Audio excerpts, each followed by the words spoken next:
Voilà, merci beaucoup, fidèles téléspectateurs. Je me mets debout justement pour prendre notre deuxième invité. Lui, c'est les pasteurs, non comme ça, non, on vous oriente. Merci beaucoup. Les pasteurs Alain Bambi. Avec lui, on va parler de la problématique qui ronge, n'est-ce pas, nos foyers. Voilà, installez-vous. Comment allez-vous? Je vais très bien, par la grâce de Dieu et vous? Oui, ça va aussi, pasteur Alain Bambi. Vous êtes, n'est-ce pas, responsable du ministère qui, n'est-ce pas, parle de famille. Hein. On va parler de vous en long, en large, la fois prochaine, tout ministry. Voilà. C'est au ministre. Très bien. Alors, comment ils vont déjà de l'autre côté? Très bien, ça se passe très bien. On est là et on avance. Vous êtes super dans le problème. Non, commentez d'abord sur notre artiste, hein, les œuvres que notre artiste a réalisées, la scripture, et la manière dont nous sommes en train d'utiliser à présent nos plastiques. Deux choses. La première, c'est que j'ai été émerveillé. Ok. Déjà de savoir que le plastique pouvait faire des choses extraordinaires. On n'imagine pas. En tout cas, je remercie l'artiste qui porte aussi mon nom déjà. C'est Alain. Ouais. Oui. C'est votre Deuxièmement, j'ai beaucoup apprécié le fait de nous apprendre comment utiliser le plastique pour le jeter. En tout cas, généralement, nous on prend, on jette et ça prend trop d'espace et les poubelles sont vite remplies. Mais avec ça, on aura vraiment beaucoup appris. Merci à lui et je pense que si les Congolais peuvent faire ça, on aura vraiment beaucoup gagné dans la propreté. Alors, vous allez dupliquer le message à l'église quand vous gérez, vous êtes leader d'opinion. Exactement. Super. Alors, on va, n'est-ce pas, parler avec vous sur les conflits au couple. Il y a plusieurs couples qui se disloquent parce qu'on n'a pas assez de formation, même si on passait dans les malongues et tout ça, il y a toujours des chaos. Parlez-nous un peu du conflit de couple. La base, en fait. Alors, déjà, en parlant des conflits de couple, je voudrais déjà dire que les conflits dans les couples, c'est quelque chose de normal et de naturel. Tout couple, il n'y a pas de couple qui n'a pas de conflit. Donc, déjà dire que conflit dans les couples, c'est un problème, on veut déjà dramatiser ça. Tout couple a des conflits. Le problème avec le conflit dans le couple, ce n'est pas ce qu'il est, mais le problème, c'est comment on gère les conflits. Ok. Donc, parce qu'on a un homme et une femme, ça veut dire vivant ensemble, ne voyons pas la même chose, il y aura toujours des frictions, donc il y aura des conflits. Déjà, je viens de dire dès le début que conflit dans le couple, c'est quelque chose de normal et de naturel. Alors, pasteur Alain Bambi, quels sont les éléments clés en fait pour avoir une communication efficace, enfin des paliers dans cette situation de conflit dans les couples? Il y a 3 éléments essentiels. Le tout premier, c'est le couple d'abord. On ne peut pas avoir de communication s'il n'y a pas 2 personnes. Il doit y avoir une personne qui émet et une personne qui reçoit. Donc, pour mieux communiquer, il faut que les 2 soient là. Généralement, dans le couple, on dit on a des conflits, mais l'un n'est pas là. Il ne veut pas parler. Donc, il n'y a pas de communication. Le deuxième élément, c'est l'écoute. On peut être à 2, mais si on ne s'écoute pas, on ne peut pas bien communiquer. Et le troisième élément, c'est la réaction après avoir écouté, comment l'autre perçoit ce qu'on a dit et comment il réagit. Dès qu'on a les 3 éléments, elles sont vraiment essentielles pour avoir une bonne communication. Vous qui êtes conseiller dans ces domaines, comment identifier et gérer les conflits de couple? Conflit de couple, voilà, très bonne question. Merci. Il faut dire qu'il y a ce que nous on appelle dans notre jargon le 33. Le 33? Le 33. Il y aura du 34? Non, il y aura toujours des paires de chaussures ou quoi? Le 33, donc, ça veut dire qu'il y a 3 types de conflits. Ah, d'accord. Et 3 stades de conflit. Ah, d'accord. Donc, dans le conflit, pour gérer un conflit, il faut d'abord savoir nous sommes dans quel type de conflit. Les 3 premiers conflits, on a un type qui est physique, un type qui est émotionnel et un type qui est spirituel. Oh, il y a aussi des types spirituels. Exactement. À quel niveau? Oui, moi je suis d'une dénomination X, j'épouse une femme d'une dénomination Y et nos convictions religieuses ne sont pas d'accord. Donc on peut être dans une même maison. Là, c'est les 2 parts en fait. Oui, on s'aime, mais on ne croit pas en des mêmes convictions. Ça va créer des conflits. Donc en tant que conseiller conjugal, quand je reçois un couple, je dois d'abord détecter quel est le type de conflit.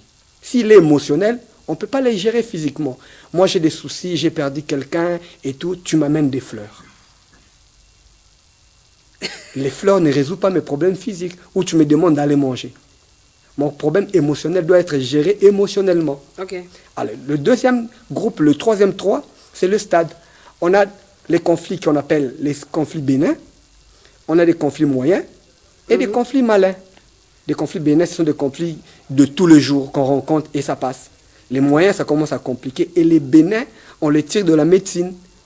C'est comme un cancer qui commence par un petit problème à gauche et qui crée des métastases partout. Donc le conflit a commencé avec l'argent, mais ça tient la sexualité et puis ça va de part en part. Voilà. Ah d'accord. Alors quels sont les facteurs qu'on peut énumérer là-dessus pour que... Parce qu'il y a bon nombre de foyers qui nous regardent. D'ailleurs, il y a d'autres qui veulent, n'est-ce pas, se dissocier. Vous voyez, il y a les enfants à l'intérieur. Voilà pourquoi nous vous avions appelé à ce niveau pour, n'est-ce pas, créer la paix dans la vie des citoyens congolais en famille. Yes. Voilà, parlez-nous un peu de facteurs pour résoudre. Est-ce qu'il faut seulement que vous soyez là étant pasteur ou alors entre eux d'abord, ils peuvent trouver une petite solution avant de pouvoir, n'est-ce pas, venir auprès de vous? Il faut retenir que avant qu'une relation ne se mette en place, il y a la communication. Aucune relation n'est mise en place sans communication. Donc, si deux personnes ont pu commencer une relation ensemble, généralement les gens ne se connaissent pas, ils se rencontrent. Par la communication, ils ont pu avoir une relation. Ils peuvent aussi, sans le concours des gens, résoudre le problème. Alors, il y a 3 éléments essentiels comme facteurs qui favorisent cela. Un, c'est la parole. La parole de l'homme, de la femme La ou parole entre eux. Entre eux. Okay. La parole occupe dans la communication 7% en termes statistiques. Ok. Ce que nous disons a une valeur chez l'autre. Lorsque je dis une chose, je le dis bien, ça favorise la communication. Si je le dis mal, ça crée des tensions. Et généralement, dans le couple, c'est ce que nous disons qui affecte beaucoup. Alors, le deuxième élément, c'est ce qu'on appelle le temps. Dans la communication, on dit, dans la communication, le temps occupe 38%. Ça veut dire, dans le couple, ce que nous disons n'a pas plus de valeur que la façon dont nous le disons. Très bien. Voilà, je veux dire que vous avez mal fait, mais je crie sur vous, ça donne un autre sens. Je veux vous dire merci, je le dis avec un ton bizarre. Voilà, ça change directement la connotation. Et le couple doit apprendre à gérer le temps. Le troisième élément, c'est le non-verbal, c'est les gestuels. Oui. Je peux avoir dit des bonnes choses, tout est communication. J'ai dit des bonnes choses, je l'ai dit avec un bon ton, mais ma mimique, mon faciès, donne une image qui est autre. Il y a des hommes qui sont brutaux, hein? Ils ne peuvent pas changer. C'est leur façon, c'est leur manière de vivre. Voilà pourquoi il faut apprendre. Quand on veut vivre avec quelqu'un dans le couple est un cadre où on apprend, où on change. Quand vous lisez la Bible dit l'homme quittera, s'attachera et deviendra. Devenir, c'est un processus. Si vous voulez vivre avec quelqu'un, il faut des compromis. On ne dit jamais, jamais que moi je ne change pas. Et si c'est là à commencer par le charouement, par des rencontres de restauration, est-ce que tout ça là, ça peut aboutir vraiment? Exactement. Ça a commencé par le charme, c'était une communication. On peut utiliser les deux autres formes de communication pour gérer. Il ne faut jamais oublier que le monde a été créé par la parole. Donc, une bonne parole dite à propos apaise la colère, apaise le conflit. Généralement, on a des problèmes. Pourquoi? Vous dites quelque chose, ça me choque. Ouais. Et moi, je me dis, il faut que je réagisse. Ouais. Et je dis encore une autre parole qui vous choque. Et voilà. Ouais. Alors, on part du feu par le feu. Ouais. Et nous, dans la communication, dans la gestion des conflits, on dit, pour mieux gérer des conflits pareils, il faut utiliser la technique du feu et de l'eau. Okay. Quand l'un commence par faire le pyromane, l'autre doit venir avec le calme pour éteindre. Dès que vous avez une parole douce, la Bible dit une parole douce, calme, adoucie. Alors, on a beaucoup de problèmes parce que généralement on est orgueilleux. Pourquoi il a dit, moi aussi je vais dire. J'ai étudié. Voilà, moi aussi j'ai étudié, voilà, moi aussi je suis. Je suis l'enfant de... Or, dans le couple, quand tout le monde veut être, vous détruisez votre couple. Très bien. Vous en avez combien d'années déjà dans cette responsabilité? 14 ans. 14 ans. De responsabilités et 5 ans de ministère. Vous avez également des jeunes couples que vous êtes en train d'aménager l'harmonie dans les dialogues? Beaucoup. Avec ma petite expérience et de l'Église et de mon ministère, je crois que c'est plus d'une centaine. Et vous-même, vous jouissez de ces biens? Yeah. Oui, je jouis. Ok. Et puis on s'exerce. Le mariage, c'est vraiment une école. Une école. Donc je ne voudrais pas dire que je suis parfait. Oui. Mais je fais de mon mieux pour mieux faire pour que les autres aussi. Voilà, c'en est fini avec vous aujourd'hui. Yeah. Un petit message à toutes les personnes qui, en fait, ont des soucis dans le couple. Même s'il est au bureau, il va retourner dans sa maison, justement, pour rencontrer son homme ou sa femme.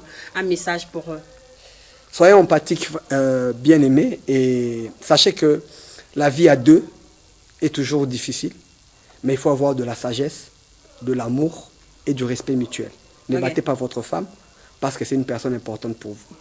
Ayez de l'amour pour elle et réglez vos problèmes. Parce que plus vous gardez des problèmes, plus elles deviennent difficiles à Très résoudre. difficile. Résolvez les problèmes du coup et passez par autre chose. Ah d'accord, il faut le tout de suite. Il faut résoudre le problème. Ah, du sinon, coup. ça va grandir. Sinon, plus ça grandit, Ah, plus ça devient difficile à résoudre. Voilà, on va terminer avec vous cette tranche d'animation. J'avais reçu pour vous le pasteur Alain Bambi. Il est responsable du ministère de couples et familles, donc tout ministry. Avec lui, on va encore parler de beaucoup de choses prochainement. On a parlé sur la communication et la gestion de conflits dans le couple. Voilà, on a plus parlé de couple congolais, hein, parce que bon, nous voulons pas avoir beaucoup de soucis et aussi on doit aménager nos plastiques. Alors, pasteur, on va finir avec vous rapidement un programme. Voilà, je voudrais inviter tout le monde à nous rejoindre ce 17 juin, Ok. de 10h à 15h. Nous avons un atelier de couple. On va parler de l'harmonie conjugale, Très bien. exigences et bénéfices. Ouais. Exigence et bénéfices. Après les Ah conflits, oui, hein? on veut maintenant harmoniser le couple. Très bien. Donc ça sera à la Perle de Sainte-Anne, derrière la CENI, de Ouais. 10h à 15h, c'est 17 juin. Voilà, le 17 juin, on va parler de l'harmonie des couples. Merci beaucoup. Je Je vous crois en qu'on prie. sera dès la partie et nous invitons également tout le couple. Hein. Nous sommes dans RTNC2 à développement. Nous devons faire développer les familles aussi. Au revoir. Nous pouvons partir.